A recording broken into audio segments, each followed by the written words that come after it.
First of all, with Sunday's game, will Rasmus Højlund be available to make his debut? Yes. So he had a good training week, and so tomorrow we have a final training. But he's doing well. He's responding well. So he will be available for Sunday game. We've seen Altay Binder arrive. Will he be eligible to be involved on Sunday? Will anyone else potentially arrive and be available? He will be in the squad as well. Yeah. So happy. Now we have the keeper group. Again, is fully there. We covered every position, so I think we have a very good keeper group with the arrival of Alti. Is there a chance of anyone else signing in time to play on Sunday? What do you mean? Is there any? Obviously, United are looking at some other options. Is there a chance any of them will be signed in time to play on Sunday? Potentially, yes.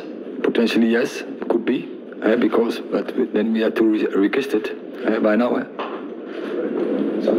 Does that mean Reguilon, is he here? He is here. He trained.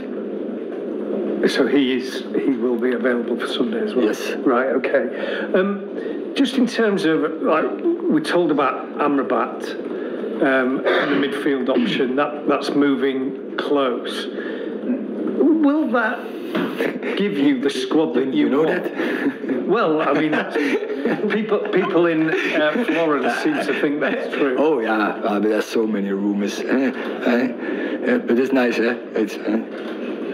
But is that, if you got that position sorted, would that give you the squad that you want?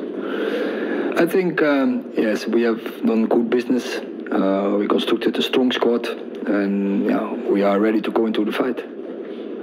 And does that also mean that we've spoken a lot about Harry, Scott McTominay's been mentioned a lot. Does that mean they are here, they are part of the squad, they have an important role to play? Yes, if you see the shadow, and it's tough, it's really condensed.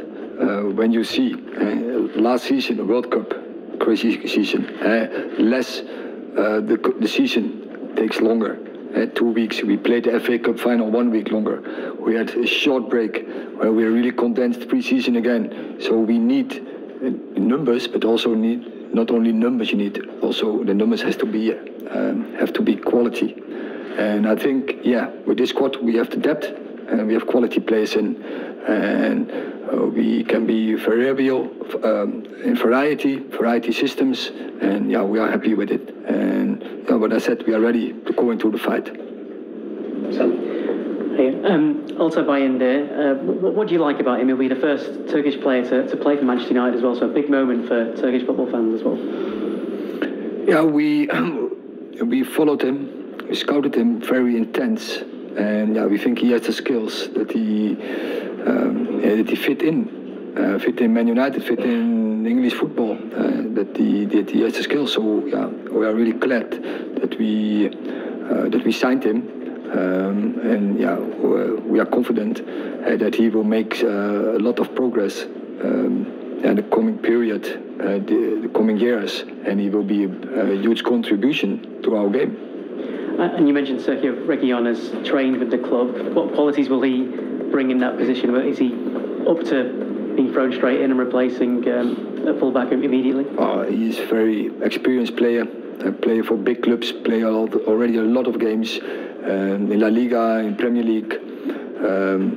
So yes, I think a very good background. We have seen he can play very intense football. So we are happy. While we had a problem with Luke Shaw injured, Time Malasia injured, for a long time out.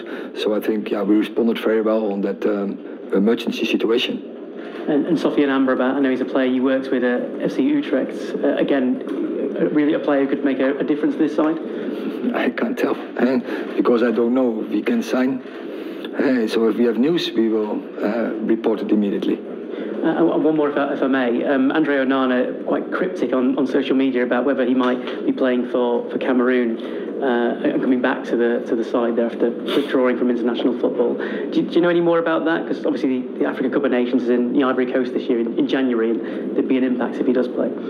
I know everything about it, so of course we spoke about that situation before we signed him, and we will be in good contact with Andre how to deal with the situation. So is he able to play for Cameroon again? But I said I'm in good contact with Andre, and we are on the same page. We know what to do, and also we know how we constructed the squad, how we can deal with it. But as I said, we have to speak about, and then we will make a decision. Last question in this section, PLP.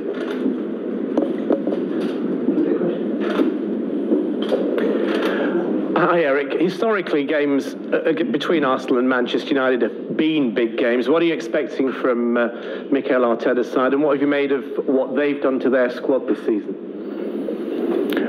It's one of the biggest games in the Premier League, and how we're really looking forward, of course, that fight, and really always interesting games, intense games. I think it's very two teams who really play offensive football, the right intentions, I would say. The audience is always the big winner of that game. So, really looking forward to have that game. And just finally, the Champions League draw, what have you made of your group? And if you do get the additions that are hopeful for today, have you got the depth of squad to tackle 4 competitions?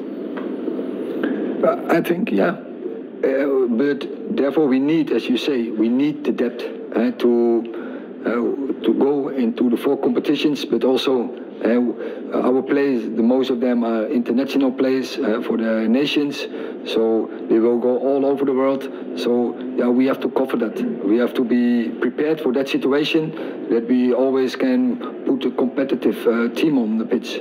There's a lot of expectation. It's quick, Just one final question, if I may.